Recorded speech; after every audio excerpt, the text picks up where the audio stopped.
I am Bakari Papa Gassama, FIFA referee. I'm here in Banjul. I use AfriCell 4G network because it has the widest coverage and the fastest speed. I am going to show you why I always use AfriCell.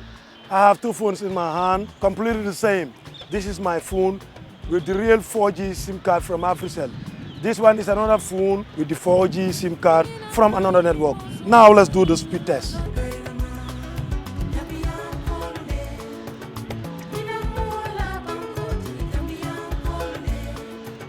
Wow, I'm having full coverage from AfriCell where the speed shows 75.37, and from the other one we have 13.68. I must give them a red card.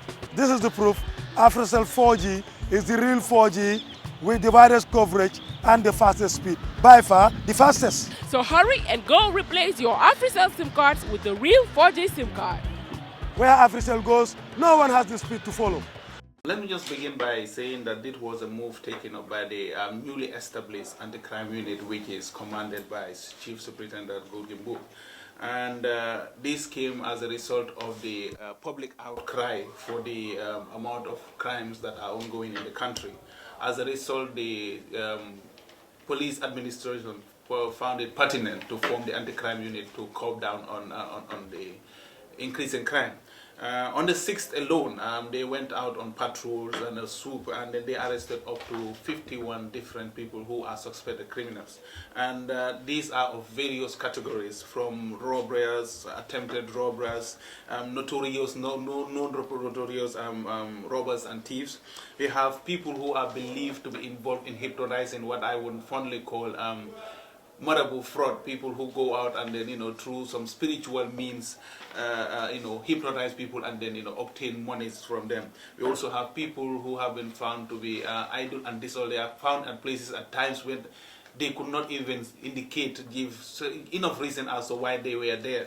We also have two young ladies whom we believe are involved in then collecting intel information to share with criminals who eventually go out and carry crimes. We also have people whom we know are known for going out and breaking into people's cars and then stealing valuables. So we also have people whom we believe buy stolen items from these criminals. So we have almost 12 of them arrested, and there were 18 other people who are actually Senegalese nationals who were found in an abandoned building, who could not explain how they came there, and they could not produce any documents to verify their nationalities, and so they've been handed over to the immigration officers so that they can screen them.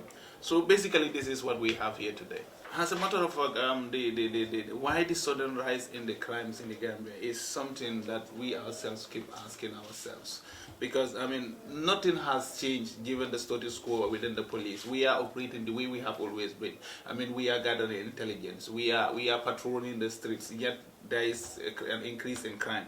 But looking at in fact, the nationalities and the age of these suspects that we have Senegalese, we have Gambians, we have Sierra Leoneans, we have Guineans, we have Ivorians, and most of them are really young people. So a question that everyone should ask, and then unless we find answers to these questions, to find out the root causes of why young people are involved in crime, we will continue arresting people, and arresting them and taking them to court and then even convicting them and throwing them in jail is not enough. The issue here is that we do not want crimes committed. We want our young people engaged in viable ventures that would help in propelling the development of this country. It is not ideal that young, able-bodied people are involved in crime and we are locking them up. That is not the ideal society we want in this country. We want a society in which everybody maintains law and order and are engaged in activities that are meaningful to development and not taking us backward. Without batting an eye, I would say, is resources. You saw yourself this large number of people who have been arrested. You saw the way we are keeping them there. They are not even in proper custody. If these people should all of a sudden decide that they are going to flee and they start running about, this whole place is going to be chaotic. And quite so a lot of them would escape. We don't even have the necessary places to keep them. And then this large number of people have to be processed and then taken before a court in 72 hours. How is that possible? We don't have those resources, and in fact, we don't have enough courts that are going to be able to address this issue. Again, if these people are kept here beyond 72 hours, human rights defenders would say the police are doing foul. I mean, we must be realistic here. There is the ideal and the reality.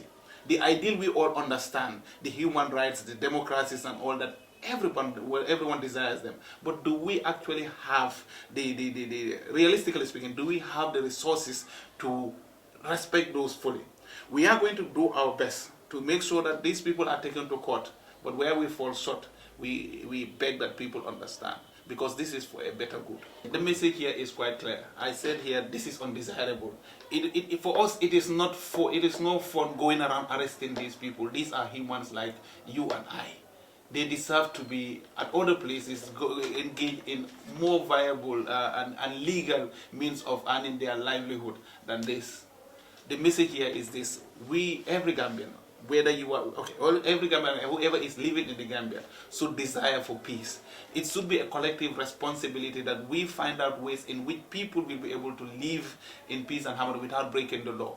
Some of these criminals are perpetrating crime because we create prevailing avenues for them.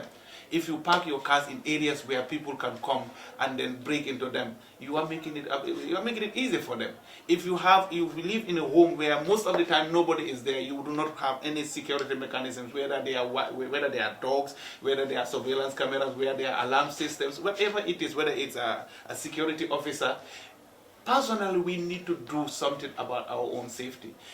People who go out in the streets robbing people late at night, it's because they find you alone at lonely places at night. Why do you have to present yourself, make yourself an easy prey for these people? Let us be conscious here that times are moving, new trends are coming in, and we have to adjust to them.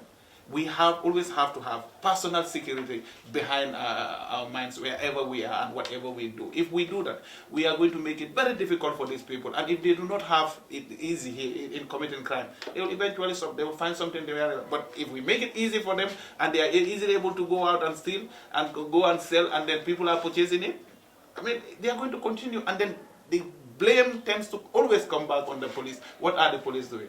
You have seen for yourselves, we are doing something. But the question is, what are you doing? We need to have community responsibility in upbringing our children. We cannot this Maslaha syndrome is damaging Gambia, and unless we do something about that, we are going to have problems. Let us stop the blame game. Let us take responsibility now. Hi, I'm Ami Jain, and I'm in Bakoto right now. I always choose AfriCell's 4G network because it has the widest coverage and the fastest speeds. Let me show you why I always choose AfriCell's 4G. I have two phones, one with the 4G SIM card from AfriCell with the 4G network, the other 4G SIM card from another network. Let's do a speed test and see the difference.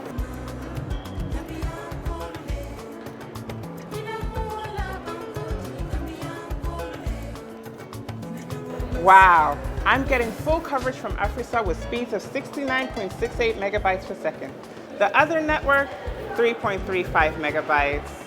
This is just proof that AfriCell has the widest coverage and the fastest speed. By far the fastest. Hurry now and go replace your AfriCell SIM cards with the real 4G SIM card. Where AfriCell goes, no one has the speed to follow.